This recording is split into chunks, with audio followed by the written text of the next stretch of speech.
Welcome to Lecture 25 of Slavoj Žižek's Less Than Nothing, focused on Chapter 7, The Limits of Hegel. If you are following along with the book, we are covering subsection 5 of Chapter 7, which is the last chapter of Part 2, The Thing in Itself, Hegel. Before we start the lecture, I want to quickly let you know that I am running a new Introduction to the Unconscious course where you can work with me and others who have taken the course directly to integrate your understanding of the unconscious. I am also offering one-on-one services as an academic coach to help you with writing or research projects related to philosophy and psychoanalysis. And as always, if you're interested in supporting this work, please visit Patreon and become a supporter. Links in the description for all of these announcements. This subsection is titled Affirmation and Repetition, which also means sublation and repetition. Here we will be covering the relationship between Hegel's notion of sublation as the mechanism of dialectical negativity and also covering the notion of repetition as the post-Hegelian motion beyond idealization. In this lecture, we are covering the foundations for how we can think and approach to a true psychoanalytic philosophy from the foundation of the post and the post-post Hegelian philosophies that have structured the 19th and 20th centuries, respectively. This psychoanalytic philosophy, of course, would start with Freud and his discovery of the unconscious before getting its proper philosophical foundations with Lacan and later Badiou and Žižek. In this move beyond Hegel, Žižek highlights that most Hegelian philosophy remains within the economy of sublation, where particular actual content is mediated by its idealization. This dialectical motion of sublation is what often frames Hegel as a thinker of the concept in itself that has no room for the positivity of being or real life. As Žižek repeats throughout Less Than Nothing, this mechanism of sublation is what transforms contingent being on the level of particularity in itself into a necessary ideal on the level of universality for itself. From Hegel's philosophy, the rise of post-Hegelian philosophy did not situate it back to the positivity of being or real life, but rather sought to operate in this horizon of idealization on the level of pure repetition beyond its ideal.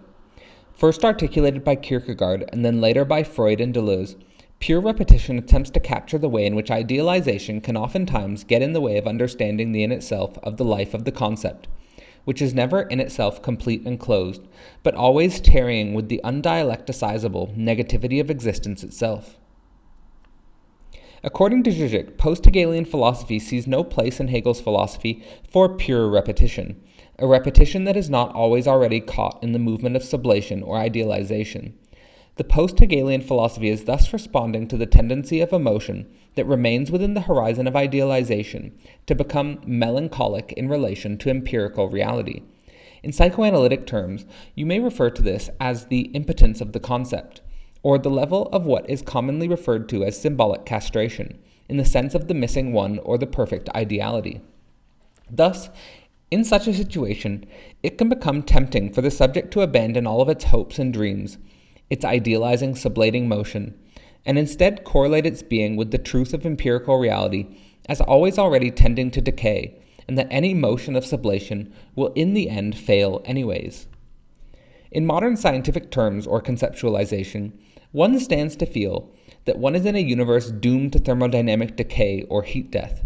Throughout the 19th century, coextensive with the rise of post-Hegelian philosophy, there was the rise of thermodynamics where entropy or the tendency of the universe to disorder became a major ontological principle. This was also coupled with the rise of various forms of atheism that claimed the only and ultimate reality was the death of our particular life substance, which could never be sublated to a higher order of ideal being. In order to combat this tendency in the face of the failure of the ideal and the motion of sublation, the post-Hegelian philosophy works from the ground of pure repetition beyond idealization. In this sense, the idea is that pure repetition can continue to carry its relentless and persistent motion even when all is lost and the whole world is tending to disorder and catastrophe. To frame it in Žižek's terms of desire to drive, the pure repetition escapes the horizon of failed desire and continues its circular orbit in the mode of the drive. Or in the modern universe of quantum cosmology, one could even flip the standard interpretations of thermodynamic ontology where the universe is tending to disorder with the notion that the universe also emerged from nothing. In that sense, it is not just that something is tending to nothing, but also that something can emerge from nothing. This inversion points towards the potential of the repetitive drive to allow a rise from the ashes of absolute destruction for a new horizon of meaning. After this description of the transition from the Hegelian economy of sublation to the post-Hegelian economy of repetition, Žižek then adds his own critique of this interpretation and transition, which is in the end an attempt to resurrect Hegelian dialectics for the post-Hegelian philosophical era. Quote, "But there is a paradox which complicates this critique of Hegel. Is not absolute negativity, this central notion of Hegelian thought, precisely a philosophical figure of what Freud called the death drive? Insofar as, following Lacan, the core of Kant's thought can be defined as the critique of pure desire, is not the passage from Kant to Hegel, then, precisely the passage from desire to drive? The very concluding lines of Hegel's encyclopedia, on the idea which enjoys repeatedly traversing its circle, point in this direction, suggesting that the answer to the standard critical question, why does the dialectical process always go on? Why does the dialectical mediation always continue its work? Is precisely the eper si muove of the pure drive. The structure of negativity also accounts for the quasi-automatic character of the dialectical process, for the common reproach concerning its mechanical character. Belying all the assurances that dialectics is open to the true life of reality, the Hegelian dialectic is like a processing machine, which indifferently swallows up and processes all possible contents, from nature to history, from politics to art, delivering them packaged in the same triadic form. Heidegger was thus right in his thesis that Hegel does not render thematic his basic operation of negativity, but he is, as it were, right for the wrong reasons. The core of Hegelian dialectics, inaccessible to Hegel himself, is the repetitive death drive which becomes visible after the post-Hegelian break. But why should there not be at the base of dialectics a tension between dialectics and its non-dialecticizable core? In this sense, the death drive, or the compulsion to repeat, is the heart of negativity, Hegel's non-thematized presupposition. Inaccessible not only to him, but perhaps to philosophy as such, its outlines were first deployed by a theologian, Kierkegaard, and a metapsychologist, Freud, and a century later a philosopher, Deleuze, incorporated Kierkegaard's and Freud's lessons. With regard to the precise status of negativity, the situation is thus in a way reversed. It is Hegel who offers a series of vers, of displaced variations of negativity, and it is only in psychoanalysis, through Freud and Lacan, that we can formulate the elementary form of negativity." End quote. In other words, Žižek is first telling us that Hegel's dialectical machinery focuses on the motion of negation in the form of sublation, but that Hegel himself did not thematize the absolute negativity at the heart of this dialectical machinery. Second, Žižek is emphasizing that it took non-philosophical thinkers to first fully identify this absolute negativity. Kierkegaard, as a theologian, may have identified it due to the focus on the tragedy of existence in a post-theological modern universe, and Freud may have identified it due to his focus on the vicissitudes of the human psyche, which deeply struggle with their paradoxical situation between animal embodiment and transcendent idealization in the wish fulfillment. From this subtle complication, Žižek attempts to articulate two different breaks in post-Hegelian philosophy as it relates to the notion of ideal sublation. The first is the break to what may be called affirmationism. In affirmationism, the ideal sublation is negated and the positivity of being is embraced in the sense of standard materialist ontology. Marx could be here seen as one of the first figures of such an affirmationism with his grounding of scientific socialism and world communism. However, even figures like Deleuze, who seek to understand the virtual, would invite an affirmationism of the pure multiplicity of being over the motion of an ideal sublation articulated in Hegelian dialectics.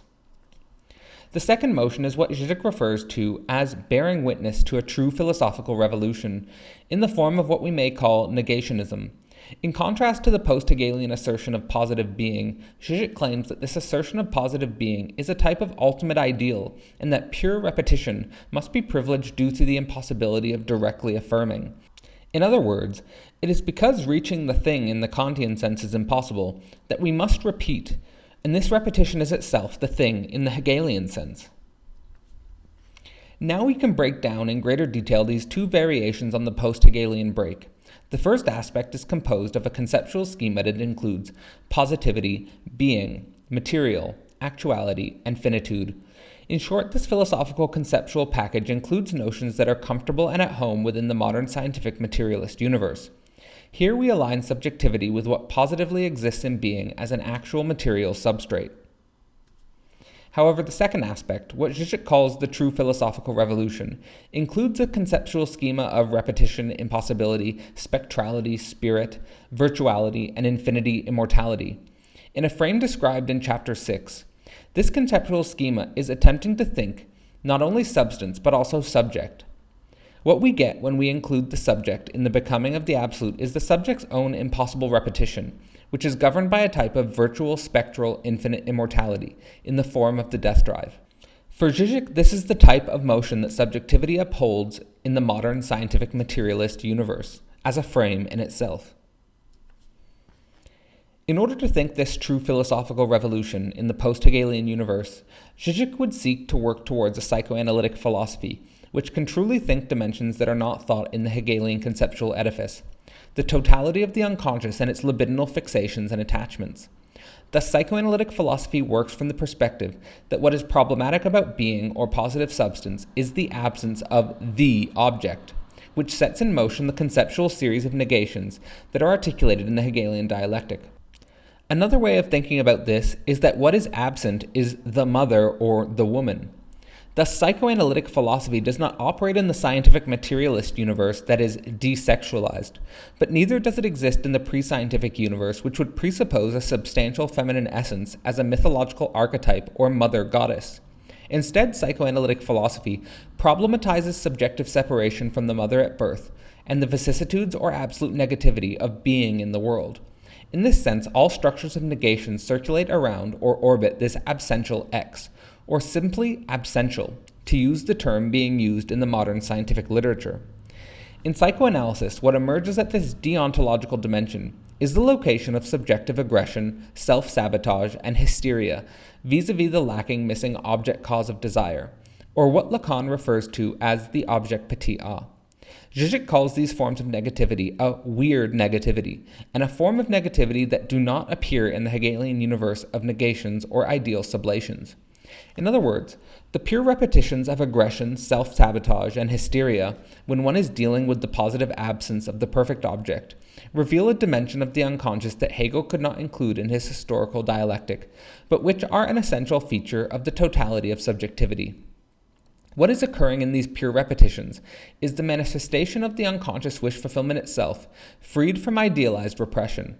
This unconscious wish fulfillment could be translated simply as, this is not that. In other words, every possible object cause of desire is not the object cause of desire, and is ultimately unsatisfactory on the level of absolute becoming.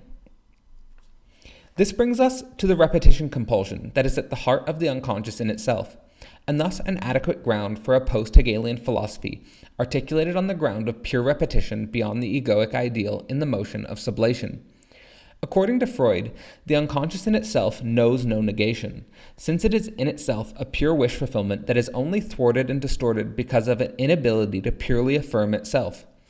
Only the preconscious and the self-conscious see the negativity as a negative thing, in the sense that they are manifestations of pure negativity.